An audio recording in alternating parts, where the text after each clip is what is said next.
Bonjour à tous, bienvenue dans cette nouvelle vidéo où aujourd'hui nous allons parler microbiote. Alors pour cette nouvelle vidéo, je suis dans l'Aveyron, au-dessus de Millau, dans les Causses Noires, dans la forêt de Causses Noires et voilà, c'est vraiment magnifique. Là j'ai la mer de nuages juste en dessous, donc je vous fais profiter de cette vidéo avant de parler du thème du jour. Comme annoncé au début de cette vidéo, aujourd'hui nous allons parler microbiote intestinal. Vous le connaissez peut-être plus sous l'ancienne dénomination qui était la flore digestive. Maintenant, on ne dit plus ça, on parle de microbiote. Alors, il faut bien comprendre qu'il y a différents microbiotes. Il y a le microbiote de la peau, le microbiote buccal, le microbiote vaginal. Il y a même un microbiote au niveau pulmonaire. Mais nous, ce qui va nous intéresser aujourd'hui, c'est le microbiote intestinal. Je vais vraiment me concentrer là-dessus. Donc, ce microbiote, il représente 100 milliards de bactéries dans notre intestin. Il est essentiellement présent au niveau du côlon, en tout cas c'est là qu'il doit être le plus présent. Et nous vivons en symbiose avec ce microbiote. C'est grâce à lui que nous pouvons atteindre un état de bonne santé, mais c'est aussi parfois à cause de lui que notre état de santé peut se dégrader. Nous verrons ça un petit peu plus par la suite. L'étude du microbiote, c'est encore quelque chose de très récent. C'est une médecine très très jeune. Il y a encore une dizaine d'années, on avait beaucoup de difficultés à venir analyser ce microbiote. On savait qu'il avait un impact sur le fonctionnement de notre santé, sur notre état de bonne santé, mais on ne savait pas comment l'analyser. À l'heure d'aujourd'hui, on sait que pour que ce microbiote fonctionne vraiment en symbiose avec nous, il faut qu'il soit en quantité et en qualité suffisante. C'est-à-dire qu'il y a différentes familles de bactéries et il faut que ces différentes familles de bactéries soient présentes pour qu'on parle d'une bonne qualité de notre microbiote. S'il manque telle ou telle famille, on peut avoir un microbiote appauvri et dans ce cas, on va plutôt parler de dysbiose intestinale qui peuvent entraîner différentes pathologies digestives mais également extra-digestives. Donc voilà, ça c'est vraiment quelque chose qu'il faut bien comprendre. C'est une médecine encore très jeune, on en entend de plus en plus parler, mais c'est aussi la raison pour laquelle ce n'est pas encore dans le quotidien de notre médecine à l'heure d'aujourd'hui.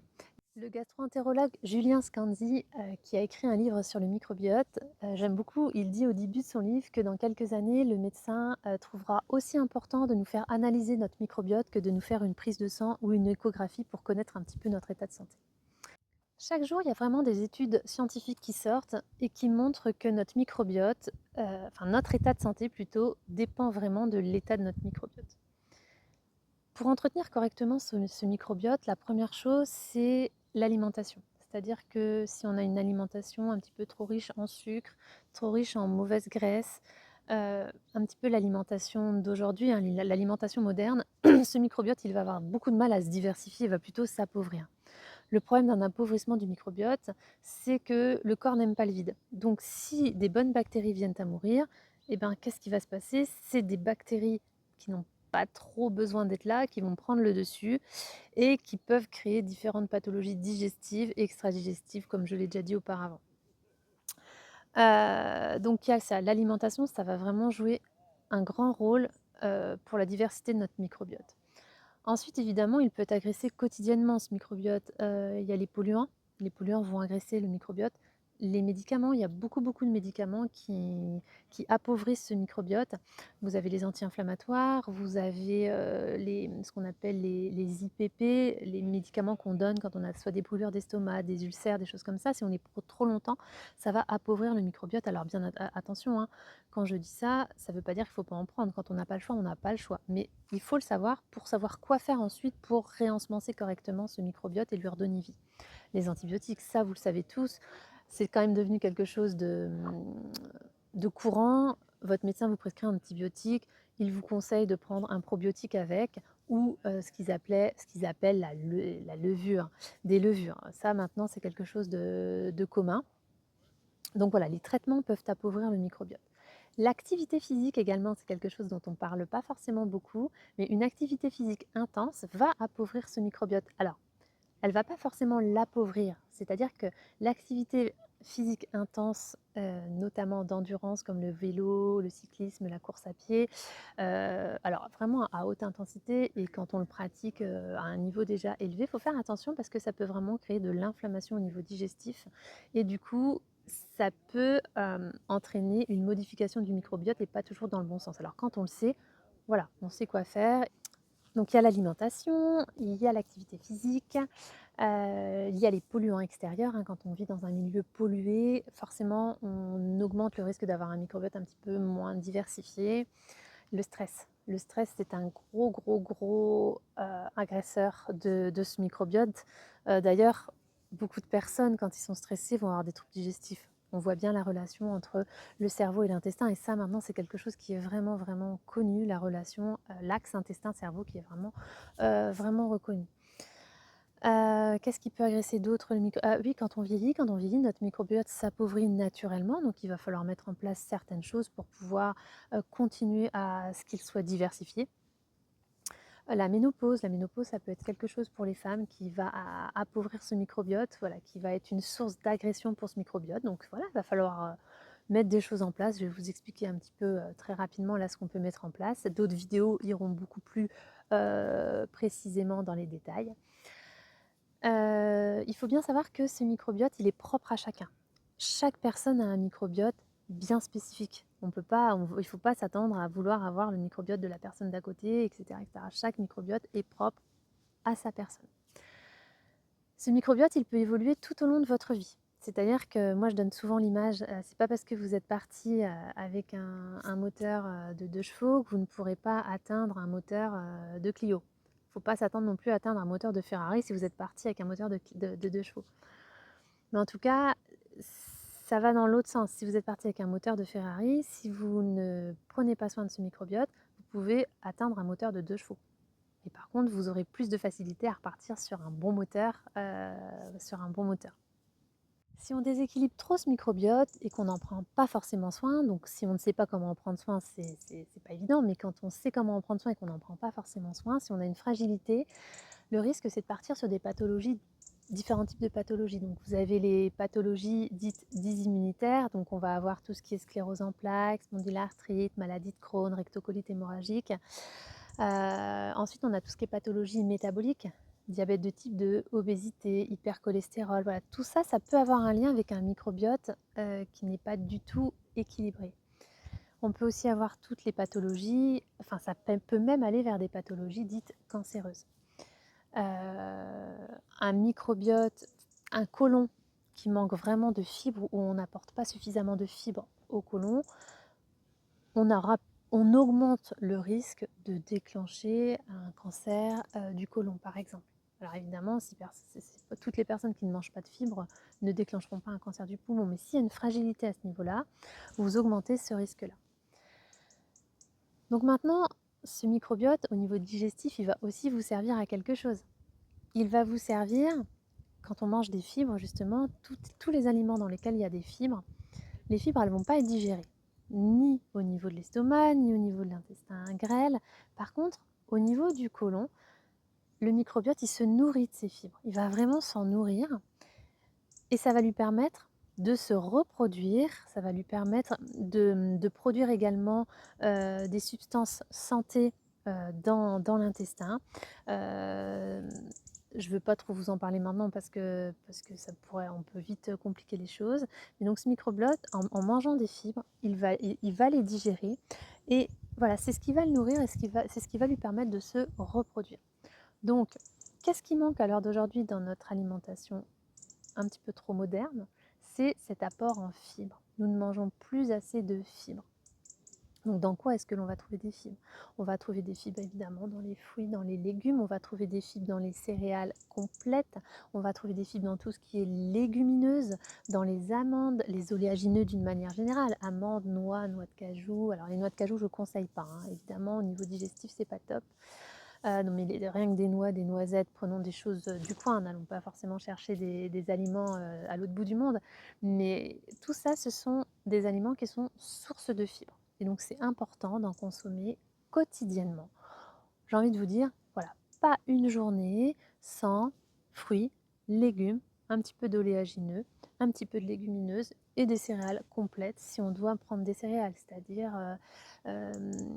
du riz complet. Si on aime les pâtes complètes, alors moi j'ai tendance à vous envoyer plutôt vers des petites épeautres, vers des vieux blés qui seront beaucoup mieux assimilés par l'organisme, mais pas une journée sans ce type d'aliment. Donc maintenant, au niveau purement digestif, qu'est-ce que ça peut entraîner un microbiote qui n'est pas optimal, qui n'est pas diversifié avec, comme je vous disais tout à l'heure, le corps n'aime pas le vide, donc avec l'apparition de bactéries qui n'ont rien à faire là. Donc il y a différentes pathologies qui peuvent apparaître. On a ce qu'on appelle le SIBO. Le SIBO, c'est une pullulation de bactériennes, c'est vraiment un excès de bactéries qui va remonter dans l'intestin grêle. Elles vont Voilà, il va y en avoir dans le côlon, mais c'est surtout qu'on va en avoir en excès dans l'intestin grêle. Ça, c'est vraiment on va retrouver ça chez les personnes qui sont hyper ballonnées. Mais c'est pas des personnes qui vont ballonner au fil de la journée. On ballonne, j'ai envie de dire, vous mangez une pomme, pouf, la pomme, elle est directe là, quoi. C'est comme si elle avait pas été mastiquée, pouf, vous allez vous mettre vraiment à ballonner très très fort. Euh, donc ça, c'est le SIBO. Dans le SIBO, on se met à ne même plus savoir qu'est-ce qu'on tolère, qu'est-ce qu'on ne tolère pas, puisqu'au final, tout ce qu'on va manger, pouf, ça gonfle directement. Puis ça dégonfle, puis ça gonfle, puis ça dégonfle, avec évidemment altération du transit. Ensuite, on a ce qu'on appelle la dysbiose de fermentation. Comme son nom l'indique, il va y avoir un excès de bactéries de fermentation au niveau du côlon et surtout au niveau du côlon à droite, côlon ascendant. Ça peut entraîner ballonnement, bien évidemment, ça peut entraîner des troubles du transit, un petit peu plus souvent vers la diarrhée quand même, mais c'est pas tout dit. Ça peut changer, donc ça peut être ballonnement, trouble du transit.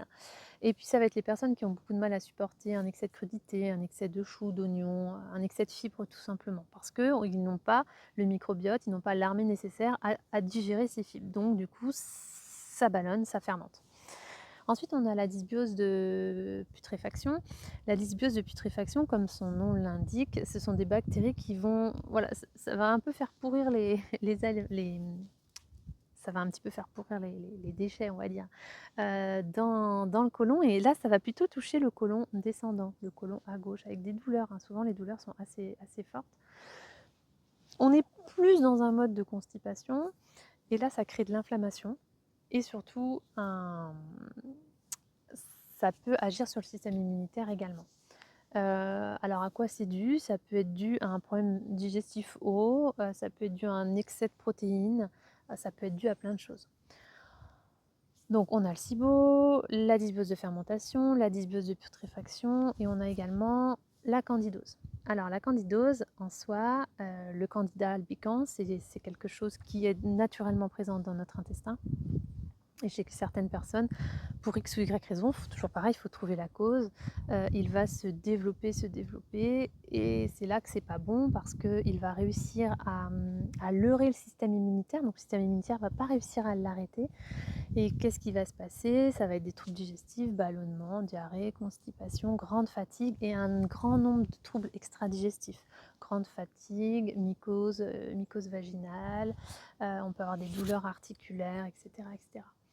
Puis on a aussi ce que l'on appelle l'hyperperméabilité digestive. L'hyperperméabilité digestive, c'est vraiment de l'inflammation de la muqueuse de l'intestin. Vraiment, en gros, c'est comme si vous aviez l'intestin comme une passoire. Et cette hyperperméabilité digestive, elle est souvent liée avec les dysbioses, elle est souvent liée avec le reste. Mais ça va entraîner, vont passer à travers cette muqueuse digestive des choses qui n'ont pas à passer dans la circulation sanguine. Et ce qui a besoin de passer ne va pas forcément passer. Et du coup, ça peut aussi créer des troubles extradigestifs comme de la fatigue, un syndrome dépressif, des douleurs articulaires. Voilà en gros ce que peut provoquer un microbiote déséquilibré. Maintenant, ce qu'il faut comprendre, c'est toujours, on aura beau soigner l'intestin, si on n'a pas trouvé l'origine du problème, ça reviendra toujours. Si l'origine c'est alimentaire, si vous arrivez à changer votre alimentation, ça ne reviendra pas forcément, sauf si vous mangez mal. Mais si l'origine du problème, c'est le stress, si l'origine du problème, c'est l'activité physique et qu'on n'a pas trouvé l'origine du problème, malheureusement, ça reviendra. Donc c'est là que c'est important d'avoir une médecine personnalisée, d'avoir une prise en charge personnalisée pour pouvoir trouver l'origine du problème. Donc voilà un petit peu tout ce que je pouvais vous dire sur ce microbiote. Moi, je trouve que c'est vraiment passionnant. Si ça vous intéresse, vraiment d'aller vraiment beaucoup, beaucoup plus loin, comme je vous disais, il y a le docteur, Julien Scanzi qui a vraiment écrit un livre sur le microbiote et qui est très, très ludique. Alors forcément, il y a des choses qui ne sont pas évidentes à comprendre, mais il est vraiment écrit pour le grand public et je le trouve vraiment bien fait. Donc voilà un petit peu ce que je voulais vous apporter à travers cette vidéo pour vous faire comprendre le microbiote et son importance sur notre état de bonne ou moins bonne santé. N'hésitez pas à vous abonner, n'hésitez pas à mettre un petit pouce si cette vidéo vous a plu. Et on se retrouve dans une quinzaine de jours pour une nouvelle vidéo dans un autre lieu que je ne connais pas encore. Allez, ciao ciao!